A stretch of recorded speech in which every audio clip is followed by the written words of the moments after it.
এই যে নির্বাচনের একটা আমেজ, সবাই সবার কাছ থেকে ভোট চাচ্ছে, দুটো প্যানেল দাঁড়িয়েছে এবং জনপ্রিয় কিছু মুখ আমরা এখানে দেখতে পাচ্ছি। সব কিছু মিলে একটু জানতে চাই এক্সপিরিয়েন্সটা কেমন ছিল।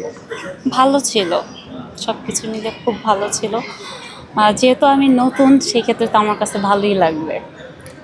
কোন ব্যাপারটা সবচেয়ে বেশি ভালো লাগছে? এই যে এখানে এসে সবাইকে দেখতে পাচ্ছি, সবার সাথে সবার বন্ডিংটা ভালো, সবাই সবাইকে রেসপেক্ট করে কথা বলছে, এগুলো সব কিছু মিলে এভরিথিং।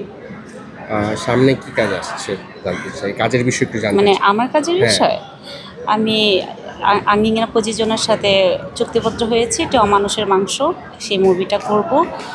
আর এমনি টুকটাক কাজ করছি, সেটা এখনও রিলিজ হয়নি, হবে।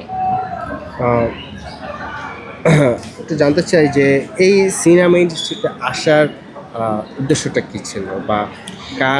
এইটা ছোটবেলায় যখন আমি মুভি দেখতাম, তো আমার তখন থেকে মনে হতো, ইস, আমি আমি যদি ক্যামেরার সামনে যেতে পারতাম। নিজেকে তো বড় পর্দায় সবাই দেখতে চায়, সবাই দেখতে চায় কিনা আমি জানি না, বাট আমার অনেক ইচ্ছে ছিল যে আমি ইন্ডাস্ট্রিতে আসবো।